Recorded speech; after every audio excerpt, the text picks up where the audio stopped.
Bismillahirrahmanirrahim. Assalamualaikum warahmatullahi wabarakatuh. Baik, kembali lagi bersama saya pada video pembelajaran.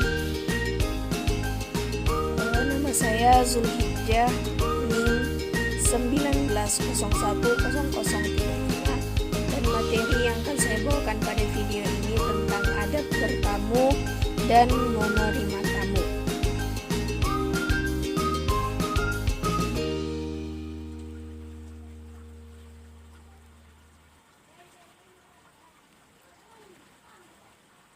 Bertamu adalah berkunjung ke rumah orang lain dalam rangka mempererat tali silaturahmi ataupun kita ada keperluan.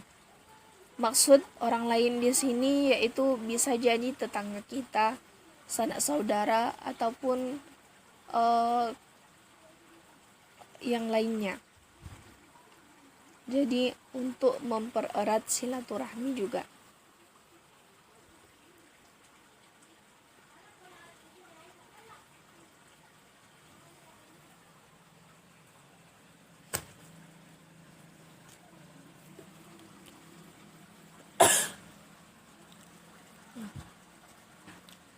Tetapi bagaimanakah Islam mengajarkan adab bertamu itu? Baik, dalam Islam ada aturan ataupun adab-adab ketika bertamu, yang mana diantaranya yang pertama, memperhatikan waktu ketika hendak bertamu. Kita perlu memperhatikan waktu kita ketika hendak bertamu. Mana tahu orang yang mau kita kunjungi itu sedang istirahat ataupun ada keperluan yang lain. Kemudian yang kedua, posisi badan tidak menghadap ke pintu. Jadi posisi yang baik itu kita berdiri di sisi kanan pintu, bukan tepat di depannya. Jadi setelah dibuka pintu, kita tidak melihat seluruh isi rumah, termasuk bila ada yang tidak boleh kita lihat.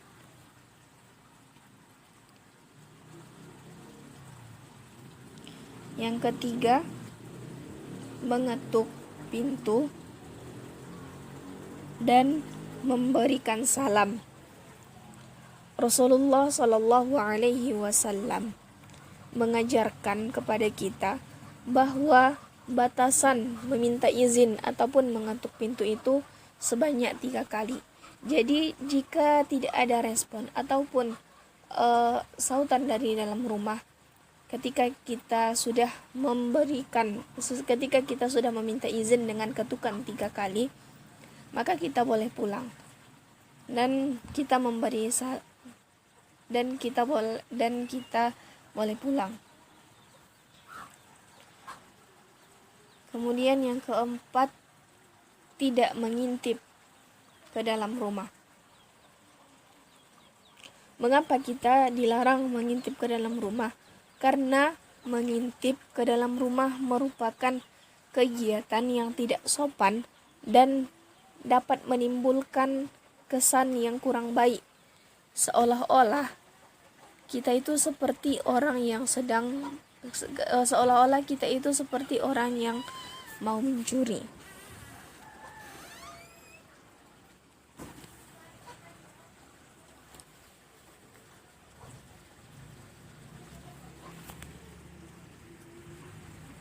Kemudian yang kelima, tunggu hingga dipersilahkan masuk. Kita tidak boleh langsung masuk sembarangan dan duduk sembarangan.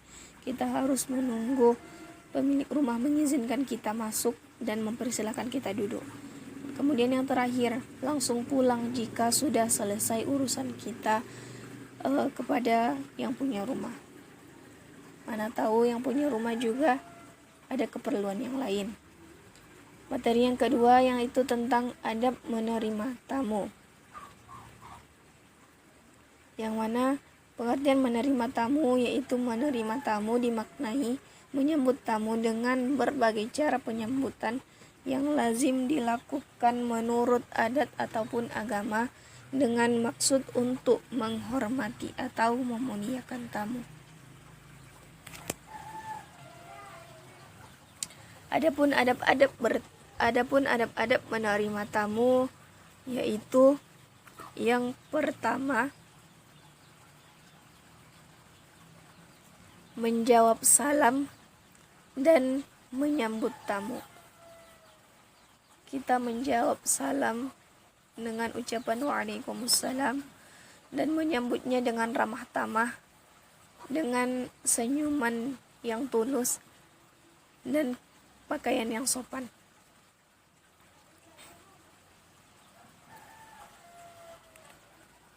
Yang kedua, mempersilahkan tamu masuk dan duduk.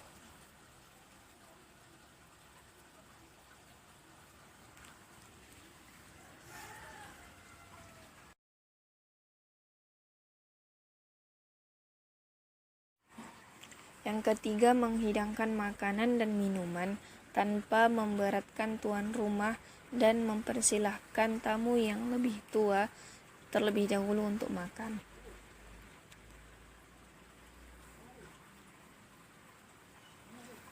Kemudian yang keempat, menjamu dan mempersilahkan tamu jika ia ingin menginap.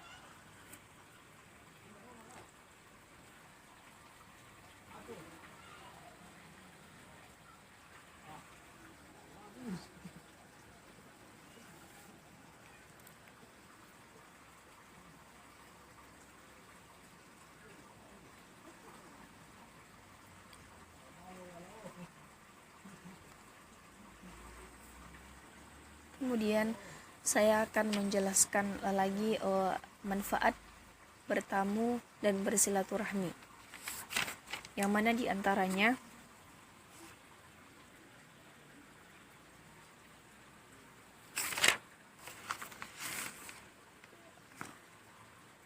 yang pertama, membantu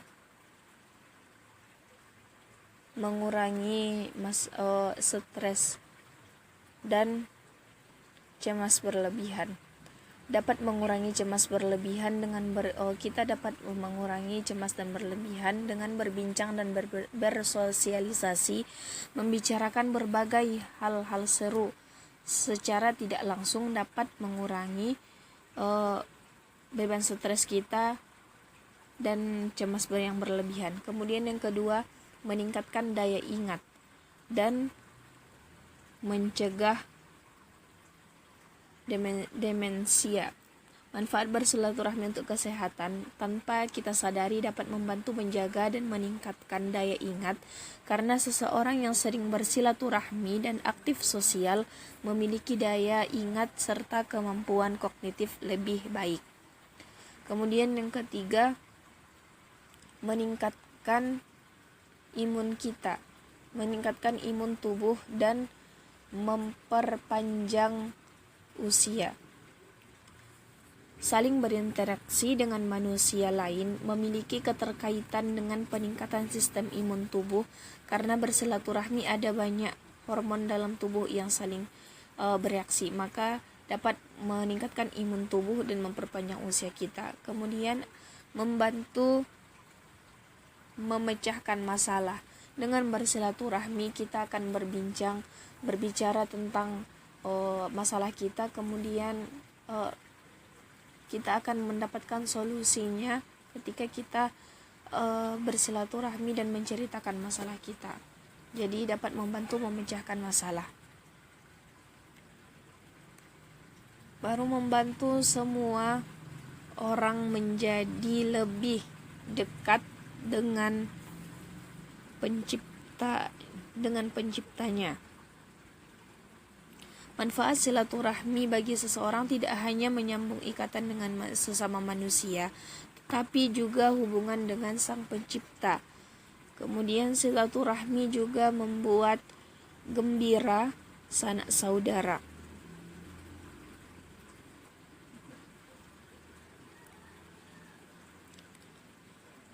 Lalu silaturahmi akan membantu memperluas rezeki kita. Hal ini dikarenakan silaturahmi dapat membantu meningkatkan keharmonisan antara keluarga, khusus keluarga besar, saudara hingga teman. Dengan saling bertemu kita akan bisa saling membantu serta tolong menolong. Dan yang manfaat silaturahmi juga dapat menjauhkan kita dari api neraka.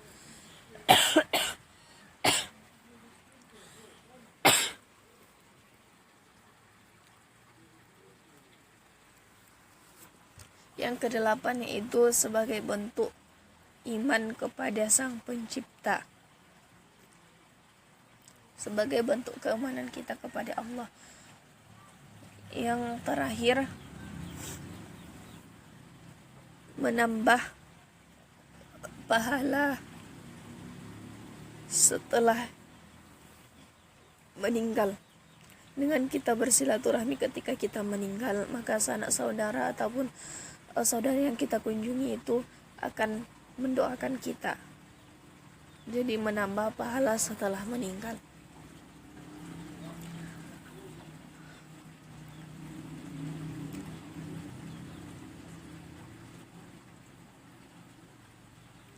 Mungkin cukup sekian video pembelajaran yang saya berikan ataupun penjelasan yang saya berikan. Kurang dan lebihnya saya mohon maaf. Sekian dan materi yang saya bawakan mudah-mudahan bermanfaat. Sekian, wassalamualaikum warahmatullahi wabarakatuh.